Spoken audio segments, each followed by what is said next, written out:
ಗಿರೀಶ್ ಅವರ ವಿಟಿಯನ್ನ ನೋಡುವಂತಹ ಸಮಯ. VT please. ಕಾಲೇಜಿನ ಲಾಸ್ಟ್ ಬೆಂಚು ಬೀದಿಗೆ ಬಿದ್ದರೆ. ಹಾಯ್, ನನ್ನ ಹೆಸರು ಗಿರೀಶ್ ಅಂತ.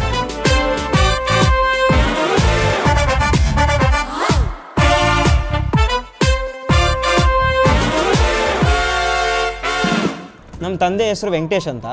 ಅವರು ಸಂತೆಯಲ್ಲಿ ಬೀದಿ ವ್ಯಾಪಾರ ಮಾಡ್ತಾರೆ. ನಮ್ಮ ತಾಯಿ ಗೃಹಿಣಿ.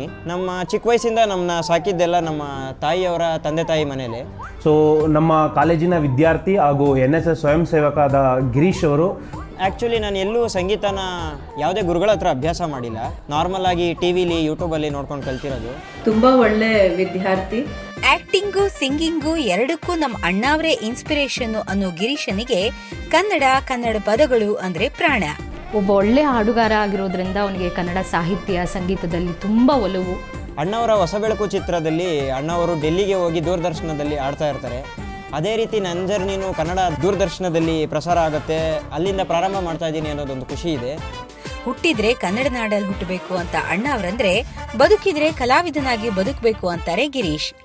MBA ಓದ್ತಾ ಇರೋ ಚೂಟಿ ಈಗಷ್ಟೇ ಟೀನೇಜ್ ದಾಟಿ ನಾಟಿನೆಸ್ ಬಿಟ್ಟು ಘನಗಾಂಭೀರ್ಯದಿಂದ ಹಾಡುಗಾರಿಕೆಯಲ್ಲಿ ತೊಡಗಿಸಿಕೊಂಡು ಜನಪದದಲ್ಲಿರೋ ಸ್ವೀಟ್ ಸೊಗಡನ್ನ ಎಲ್ಲಾ ಕಡೆ ತಮ್ಮದೇ ತಂಡ ಕಟ್ಕೊಂಡು ಹಂಚೋ ಪ್ರಯತ್ನ ಮಾಡ್ತಾ ಇದ್ದಾರೆ. Multi talented personality. ನಮ್ಮಲ್ಲಿ ಏನೇ ಒಂದು ಈವೆಂಟ್ಸು ಪ್ರೋಗ್ರಾಮ್ಸು ಅಂತ ಆರ್ಗನೈಸ್ ಮಾಡಿದ್ರು ಕೂಡ ನಾವು ಗಿರೀಶ್ ಅವರನ್ನ ಫಸ್ಟ್ ನಾವು ಜ್ಞಾಪಿಸ್ಕೊಂತೀವಿ.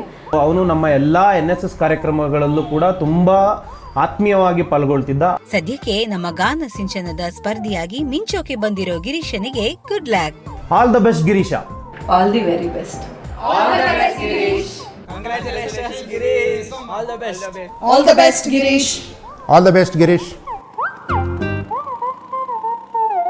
ಚಂದನ ವಾಹಿನಿಯು ಕೂಡ ರಿಯಾಲಿಟಿ ಶೋವನ್ನು ನಡೆಸಿಕೊಡ್ತಾ ಇದೆ. ಇದು ಕನ್ನಡದ ಮನೆ ಮುಟ್ಲಿ ಮತ್ತು ಪ್ರತಿಭೆಗಳನ್ನು ಒಳ್ಳೊಳ್ಳೆ ಪ್ರತಿಭೆಗಳನ್ನು ಹೊರತರಲಿ ಅಂತ ನಾನು ಹಾರೈಸಲಿಕ್ಕೆ ಇಷ್ಟಪಡ್ತೀನಿ.